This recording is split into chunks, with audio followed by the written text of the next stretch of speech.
I give a bit of tips on anticipation. Table tennis is such a good sport for prediction and anticipation.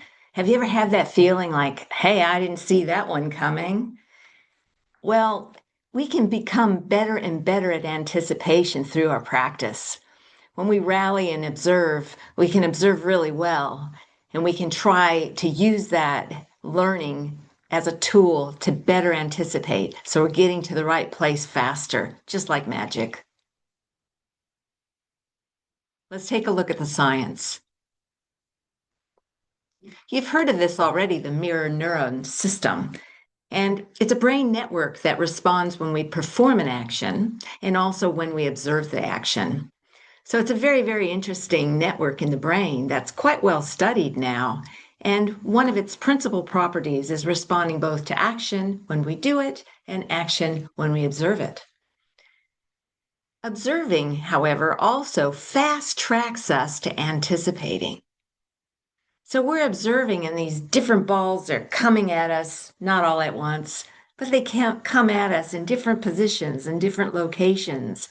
And the idea is we want to observe really carefully because what we're doing is we're mapping those spatial locations in our brain. And please take a look at an earlier video that's just about a week ago on spatial mapping and intention for action. And also the one on eye movements talks a little bit about this one as well. So there are different parts of the brain that are sort of collaborating to help us with anticipation. So when we're watching something, that information initially goes to what's called the extrastriate cortex, the visual cortex that you can see here sort of in yellow. And it's also quickly going to the parietal lobe. You've heard of that one before, involved in spatial mapping and other kinds of connections of information. And the parietal lobe is sort of saying, where is it and how do I act on it? And that information is also getting to the premotor cortex, which is about right here. So it's close to the parietal lobe. And it's sort of saying, let's do it, let's do it. But in order for it to do it, it's also talking with the basal ganglia. And the basal ganglia, those nuclei that lie sort of subcortical, which means underneath the cortex in the midbrain, are also the ones that we talk about the most when we're talking about Parkinson's. But there's more. The mirror neuron system, and in particular this little place here, well, I've drawn it pretty big because it's important. It's in the inferior frontal cortex, so it's here, is talking back and forth with that do-it system of the premotor and the motor cortex. So they're talking and collaborating as well. So you can see there's a lot of the brain that's involved, not only when we're observing, but when we're observing in the context of table tennis.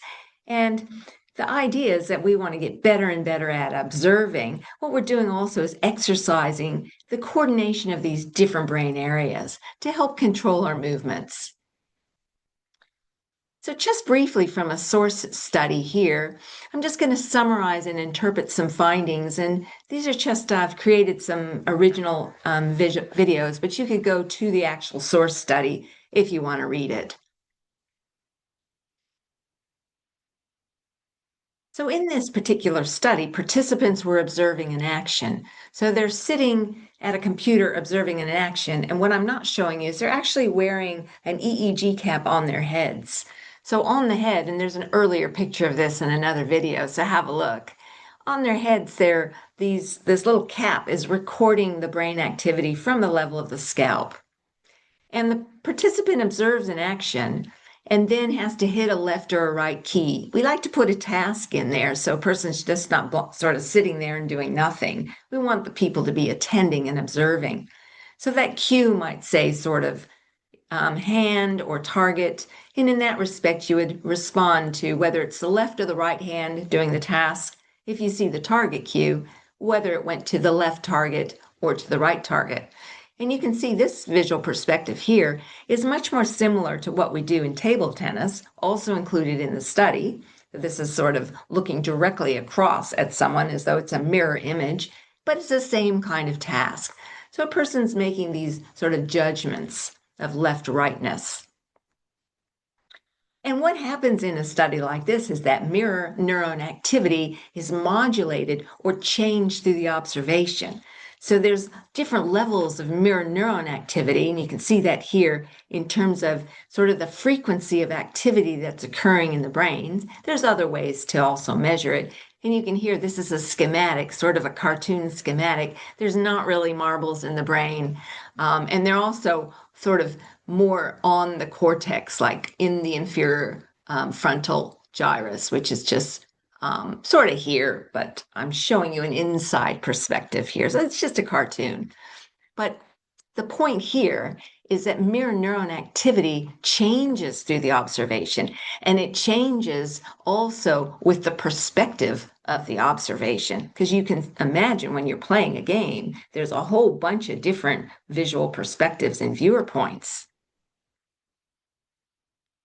Well, how do you use this information? Like, how do I use this information? Well, one thing is we can observe really carefully. We can observe our opponents, the bat, the ball's movement. We can just take it all in. And we get better and better at this through our practice and exercising those neural circuits. Also is exercising the coordination of those circuits that will translate our observation to our actions, which we want to maintain for as long as we can. So this will also help us to better anticipate during our games and get to the right location much faster than we could if we're not actually observing carefully. So there's a trick for your opponent. Observe carefully, anticipate well, and you'll already be there when the ball gets there. Enjoy it all.